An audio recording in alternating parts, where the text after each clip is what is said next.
All right. Hello, everyone. In this video, I'm just going to talk simply about imagination in general and sort of like my experience with sort of living in like a world of imagination for the last 4 years with drawing. So yeah, I think the biggest thing was when I started drawing. I was originally trying to figure out how to learn drawing really. And so when I was first starting, I was drawing a lot from reference, studying books and fundamentals.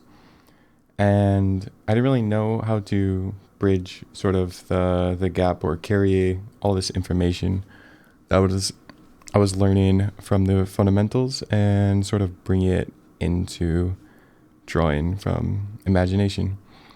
So a lot of the fundamentals is perspective and anatomy and light and shadow. And it kind of goes on to basically each little piece of what we see in nature and like ourselves and different things. And it's basically just all of it simplified into different categories. So I was doing a lot of reference drawing and wondering why when I would want to basically draw like a favorite character from my childhood, like let's say Wolverine, I would go and look at a reference of Wolverine and I would have like a lot of success because a lot of the details are pretty much already there. You don't have to do really much other than kind of like observe and pick up on a lot of the details. So using reference is a lot of observation and sort of like gauging where the details are and sort of trying to almost, I don't want to say copy, but take a lot of the information and almost translate it through line or tone or whatever medium you're using. So I would go and do that, draw like a bunch of characters, and then I was kind of like, wait a minute, I think I would far more enjoy drawing if I didn't need a photo off to the side, if I could just kind of like, I always pictured it as if I was on an island by myself and there was no references besides maybe like the water and you have some like sand on the beach and that's all you have. But so you could draw the sand in the beach and the water, but eventually you would get bored of that. So then I would have to find a way to sort of entertain myself. And drawing is something I do every day, and it's one of my favorite things.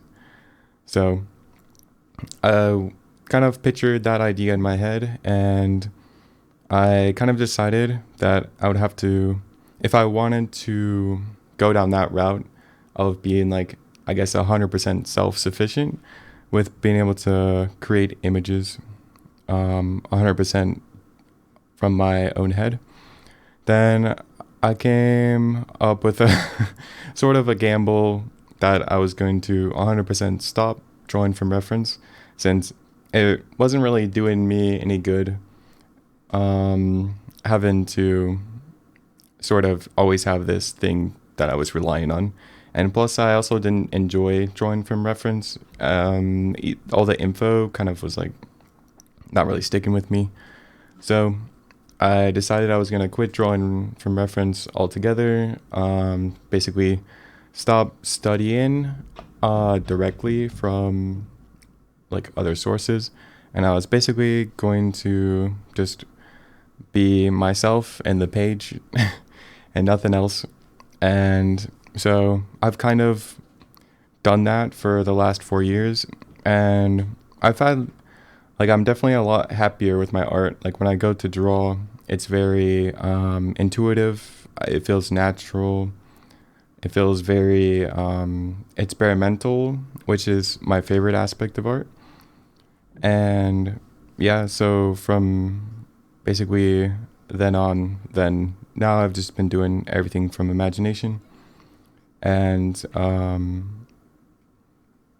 there still is like the use of reference, but it's very non-direct, and I like to do it in a more natural way. And so now like the natural way I guess would be like I'm watching some form of entertainment and like a movie, and anything that I find sort of interesting, I will sort of try to dissect what I found interesting about it. So like recently I went back and started watching John Wick, and there'll be like some scenes and setups that are in the movie of where the character is positioned, the lighting and different things like that, or even like the pose that John Wick is doing. And so I'll kind of like dissect what made that scene cool or interesting to me.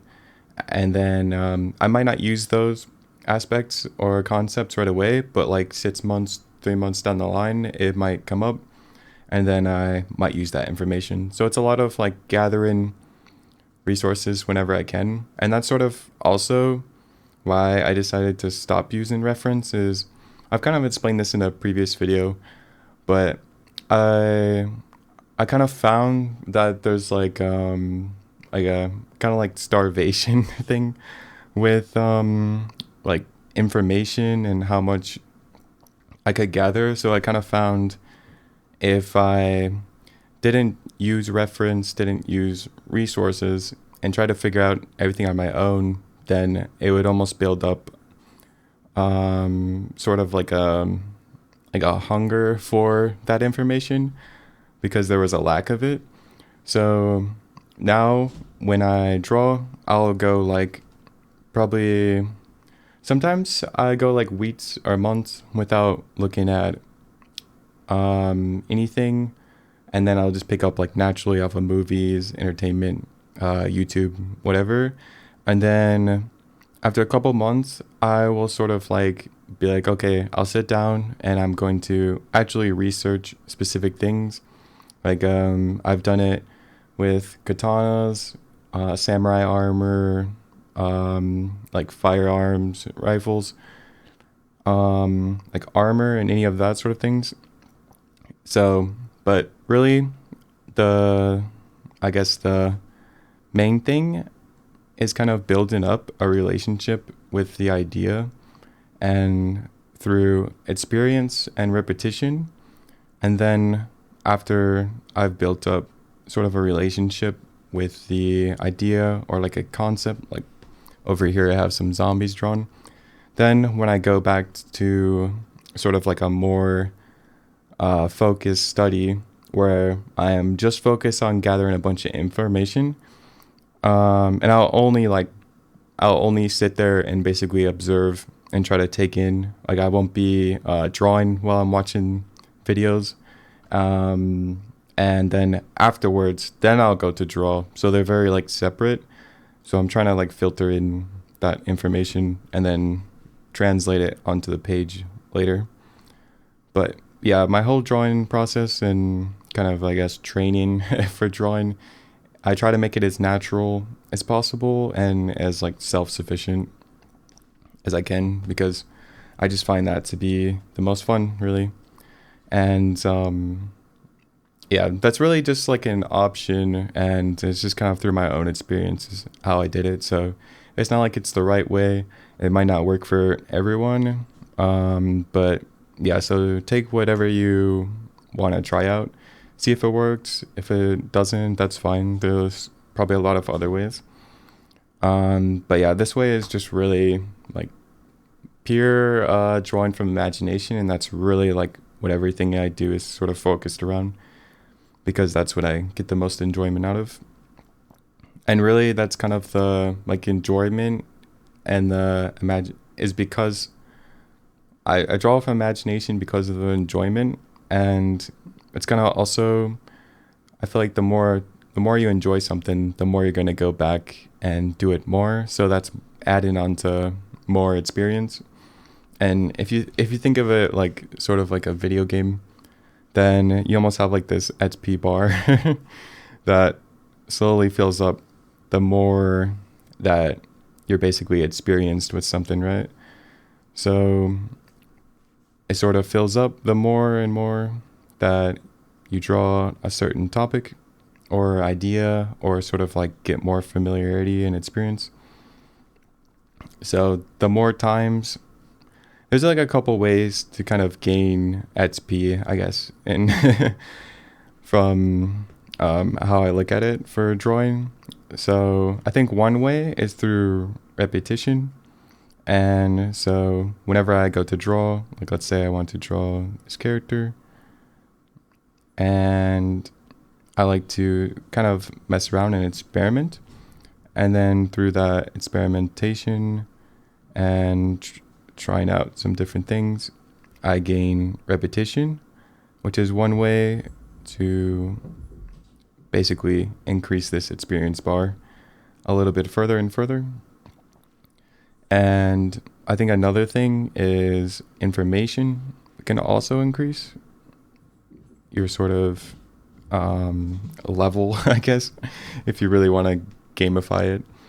And so between experience and sort of like doing a bunch of repetition and reps, and one thing that comes with the repetition is also muscle memory, and also kind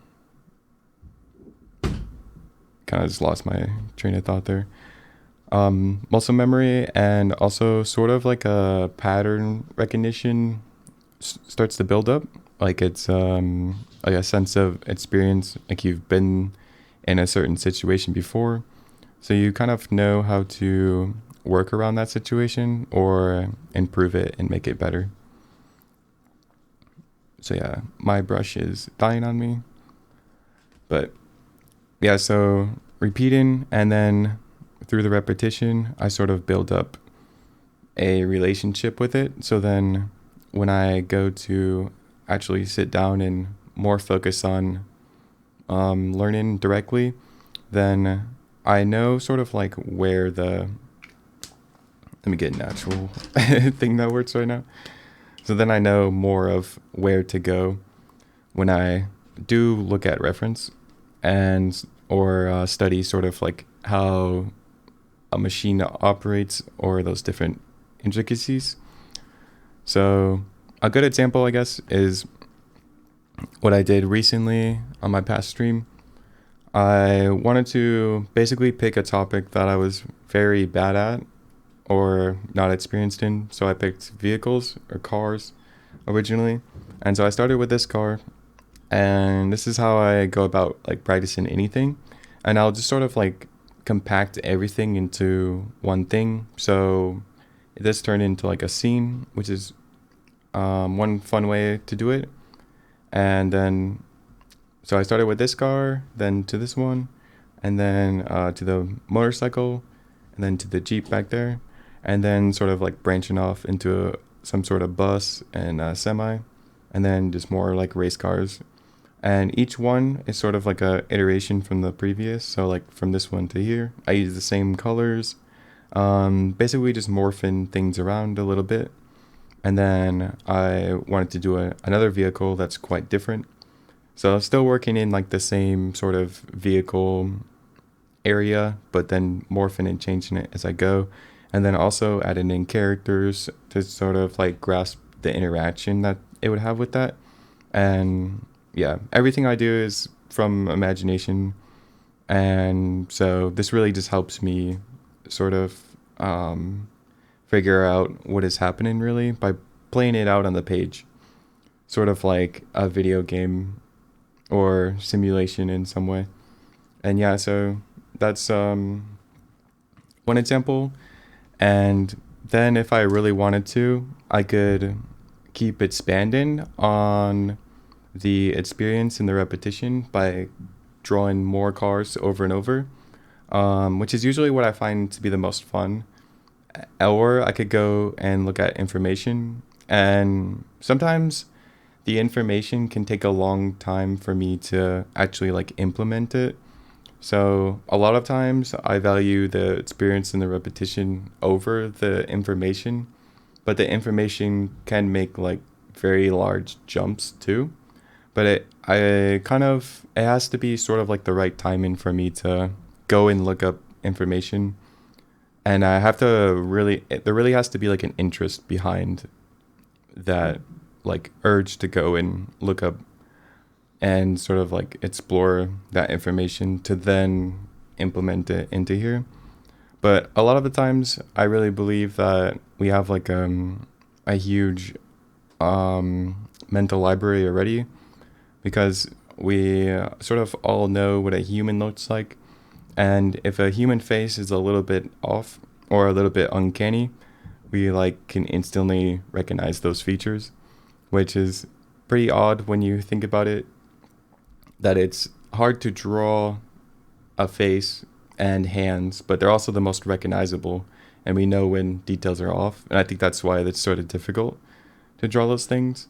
But through really the idea is through the experience and repetition, you get a little bit closer and start chipping away at that sort of idea in your head.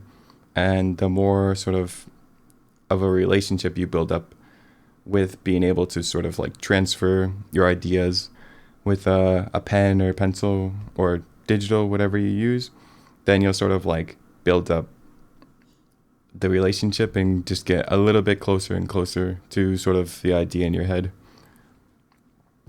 But yeah, I don't want to make this video too long, so I think that's all all the far I'll go into that. But just kind of like some ideas and sort of how I go about drawing from imagination and some concepts, really. So yeah, hope you guys enjoyed. That's gonna do it for this video.